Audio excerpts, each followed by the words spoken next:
കൊല്ലത്ത് സുഹൃത്തിൻ്റെ മർദ്ദനമേറ്റ് ചികിത്സയിലായിരുന്നയാൾ മരിച്ചു.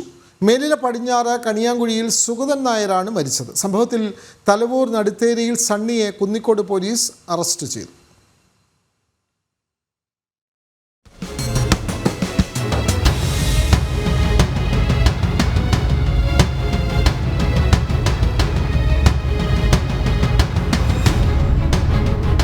കഴിഞ്ഞ 10 വർഷമായി സുഗതൻ ഒറ്റയ്ക്കാണ് മേലിലയിലെ വീട്ടിൽ താമസിച്ചു വരുന്നത്.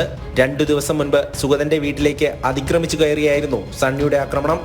ഒറ്റയ്ക്ക് കഴിഞ്ഞിരുന്ന സുഗതനെ പുറത്തേക്ക് കാണാത്തതിനെ തുടർന്ന് നടത്തിയ തിരച്ചിലിൽ രക്തം വാർന്ന നിലയിൽ വീടിനുള്ളിൽ നിന്നും കണ്ടെത്തുകയായിരുന്നു. തുടർന്ന് നാട്ടുകാർ ചേർന്ന സുഗതനെ പുനലൂർ താലൂക്ക് ആശുപത്രിയിലും തിരുവനന്തപുരം മെഡിക്കൽ കോളേജിലും പ്രവേശിപ്പിച്ചു.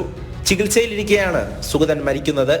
ഈ വിവരം എന്നോട് അയൽവാസിയായിട്ടുള്ള സുമയെന്ന് പറയുന്ന ഒരാൾ വിളിച്ചു പറയുകയും ഞാൻ ഇവിടെ വരികയും, അപ്പൊ സിറ്റ് ഔട്ടിൽ ബ്ലഡ്, ഒരുപാട് ബ്ലഡ്, നമ്മൾ ഉദ്ദേശിക്കുന്നതിനപ്പുറം ബ്ലഡ് ഛർദ്ദിച്ചിട്ടേക്കാണ്.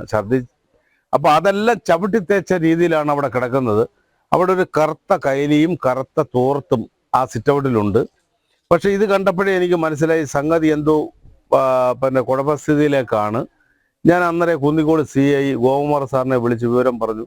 10 മിനിറ്റ് എടുത്തേ ഉള്ളൂ. അതിനകം വെച്ച് പ്രിൻസിപ്പൽ SI ഉൾപ്പെടെയുള്ള പോലീസ് ഉദ്യോഗസ്ഥർ ഇവിടെ എത്തി. സുഗതന്റെ വയറിന് ചവിട്ടേറ്റിരുന്നു. വയറിനേറ്റ ക്ഷതത്തിൽ ആന്തരിക രക്തസ്രാവമുണ്ടായതാണ് മരണകാരണമെന്ന് പോസ്റ്റ്മോർട്ടം റിപ്പോർട്ടിൽ പറയുന്നു. സംഭവത്തിൽ സുഗതനെ മർദ്ദിച്ച തലവൂർ നടുത്തേരിയിൽ സണ്ണിയെ പോലീസ് കസ്റ്റഡിയിലെടുക്കുകയായിരുന്നു. സുഗതനും സണ്ണിയും സുഹൃത്തുക്കളാണ്. സണ്ണിയുടെ വീട്ടിൽ സുഗതൻ ജോലിക്ക് പോയിരുന്നു. കൂലിയുമായി ബന്ധപ്പെട്ട് ഫോണിലൂടെ ചില തർക്കങ്ങൾ നടക്കുകയും തുടർന്ന് സണ്ണി ഓട്ടോറിക്ഷയുമായി സുഗതന്റെ വീട്ടിലെത്തുകയുമായിരുന്നു.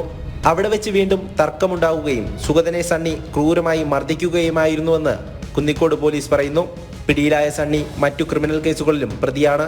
കൊലപാതക കുറ്റം ചുമത്തി സണ്ണിയുടെ അറസ്റ്റ് രേഖപ്പെടുത്തിയ കുന്നിക്കോട് പോലീസ് പ്രതിയെ കോടതിയിൽ ഹാജരാക്കി റിമാൻഡ് ചെയ്തു. ജനം, കൊല്ലം.